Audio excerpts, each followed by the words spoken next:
And so I have all these folders on my computer, like shower idea this, shower idea Shower that. idea 1, shower idea 2. And when you have an idea already, you can just go in and try to get it out of your head and into the speakers. But you know, sometimes if I've got nothing to do, I'll just be like, let me just try to make a new kick drum, and I'll go in and.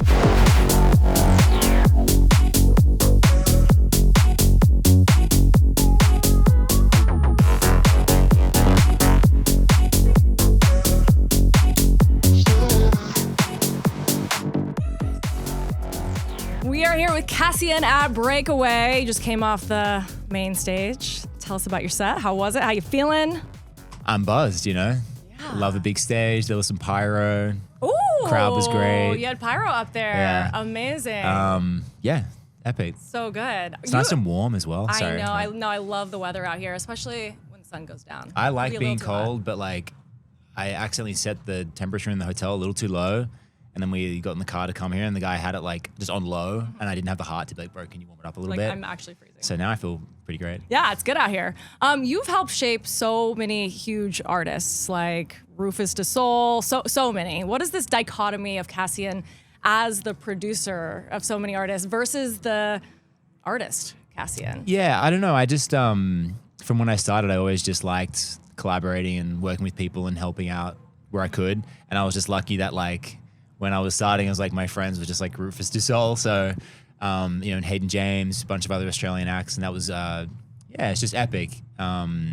It's a tough balance, you know. We just John Summit's album just came out, and I was helping him with that. Yeah, how did that come to be? Well, I've known John. I just did a TikTok about this, so I'm like trying not to just repeat my TikTok. But I met John. I think it was 2022, maybe 3. It was like booking me on shows to warm up for him and stuff, and like. I don't know, we just became friends. He's like an inspiring guy and like just honestly a good hang. Like when he would come to LA, we go to the gym together.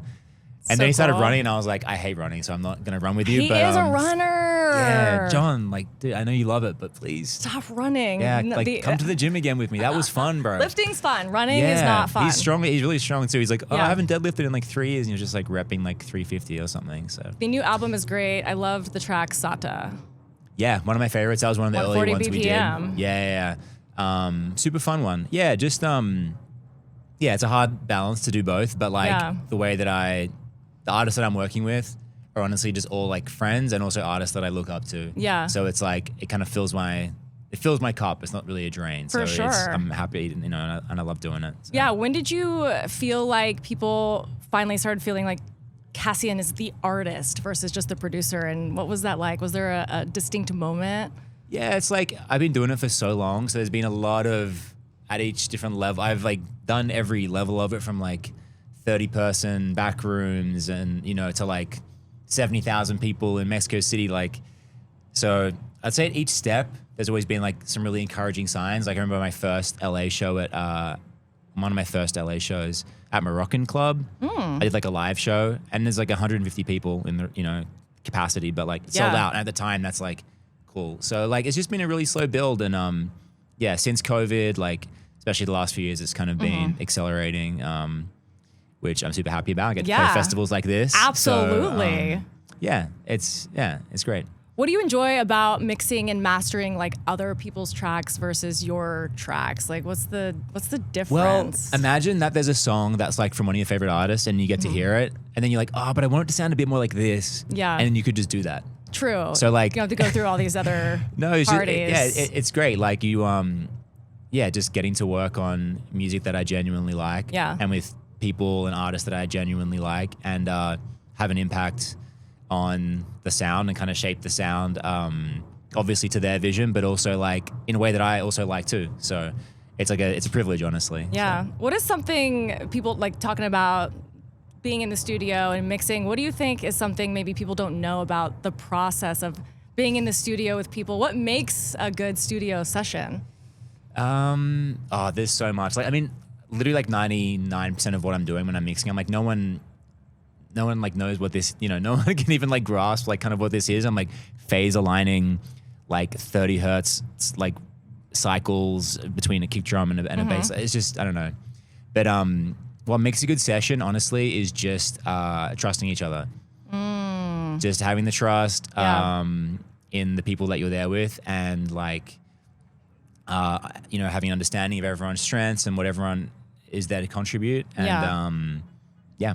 When you're not in the mood to create, like, this is a good question for a lot of artists. Do you wait for inspiration, or are you the kind of person who's like, we just need to keep grinding, even if the inspiration is not quite here? I'm kind of a bit of both. I'm definitely a procrastinator, but if I'm procrastinating on my own stuff, there's always something else from someone else that I can work on.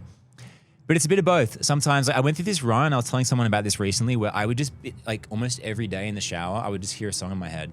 And so I have all these folders on my computer, like shower idea this, shower idea that. Idea one, shower idea two. And when you have an idea already, you can just go in and try to get it out of your head and into the speakers. But, sometimes if I've got nothing to do, I'll just be like, let me just try to make a new kick drum, and I'll go in and start messing around, and then something will. Yeah, sometimes happen. inspo is hitting, sometimes not. It's not always good, but something is always getting At made. least it's coming out. Yeah, absolutely. Other people you worked with Anima to help do the Sphere run as music director. Music director, yeah. What does that job entail exactly, and what was that like?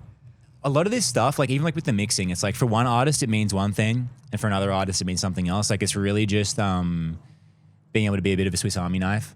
Yeah. Like as far as my role with as a music director for that, it was sort of I was in charge. Or not in charge, but I was like the buck stopped with me for the music. So if it wasn't ready, if there was something like messed up, if like anything needed to get done, even like the robot cellos, it got to be like a couple weeks out, and there was a classical composer we were working with, and it was like we don't have like the robots don't know what to play yet. And I was like, all right, I guess I'm going to figure out the cello parts. Like it's, there's a lot of like nuts and bolts stuff of like getting the music together for the show, and also setting up like the show, like what Anima's doing as well on, his controllers and everything. There's just the nuts and bolts part of it. But the rest of it is just honestly being like flexible, being a Swiss Army knife, like kind of being able to do everything. I've been doing it a long time, so there's like not too much I haven't seen yet. But honestly, the Sphere thing was super challenging, and there was a bunch of firsts there where it's like, okay, I have to figure out how to get robots to play cellos and stuff like that. So how do you get robots to play cello? I don't even know. I kind of have PTSD with those robots, but it was an iconic show. It was legendary. We so made cool it to be a part of that. You've done a lot of cool things. You also won a Grammy for Best Electronic Recording. That's so cool. Congrats. Thank you. Do you think that EDM is being better represented these days, or I feel like it is. I mean, it's just taking over so much. Yeah, I think we're really growing. I think the artists at the top now are like kind of insanely hard workers. That's the one common denominator between like Anima and Rufus and John and these artists that I work with, is just seeing like the level. Like for the John album, there was like within a month period, it's like we finished like 8 songs on the album. He literally ran a marathon through like multiple music festivals, like multiple pop-ups, DJ'd at Space for 30 hours. And it was just like, dude, like how do you... I saw that. I'm like, how do you do? Yeah, and like literally like the songs were getting like... The album was not done. And in that last month, it got done. So you just seeing that, you're like, oh wow, there's levels, So I think we're well represented at the moment, which is cool. And we're all growing together. We're all growing together. It is really a community. So it is. Do you have any favorite remixes you've done? I know there was like a Calvin Harris Blessings one. Oh yeah, the Calvin one. To you. The Calvin one. Yeah, I'm like a huge Calvin Harris fan. What was the story behind that?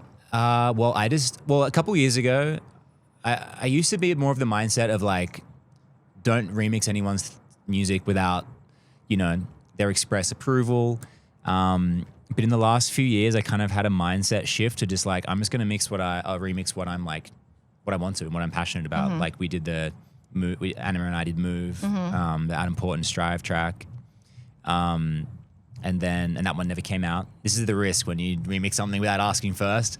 True. They sometimes don't come out, but I did that. I don't even know how. I might have slid Calvin Harris's DMs. I don't know what.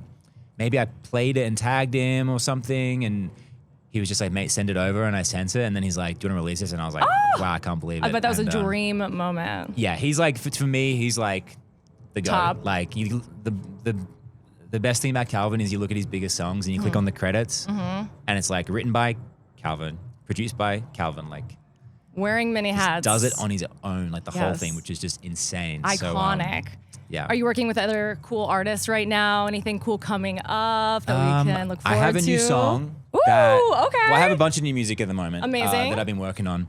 And there's one that I've been very lightly teasing because I wasn't exactly sure about how and when we'd be able to put it out. There's a new track, collaboration with Arco, who are amazing duo. I was in the studio with them like almost a year and a half ago, and we wrote this song together. And we recorded the vocal. Well, they recorded the vocal, and they have the most amazing way of recording those vocals that it's kind of a secret, so I can't talk about it. Oh man, I was just about to ask. But they're insane in the studio. I was just like, kind of like, whoa, what's happening? They were like, do this, do that. Like just kind of guiding me through it. And anyway, that was insane. But yeah, it took me a while to figure out how to actually produce it. Yeah. But I, finally figured it out a few months ago. Have been playing it, and it should be coming out soon. Fingers crossed. That's very exciting. There's a bunch of new stuff from me, and then I just started working with Chainsmokers on some of their music. Oh, I mixed and mastered their last track, Echo, that just came out, so that's cool. Yeah, there's a lot happening at all times. Booked and busy, Cassian. Well, thank you for taking the time to come sit down with us, and good luck and congrats on everything. Yeah, thanks very much. Of course.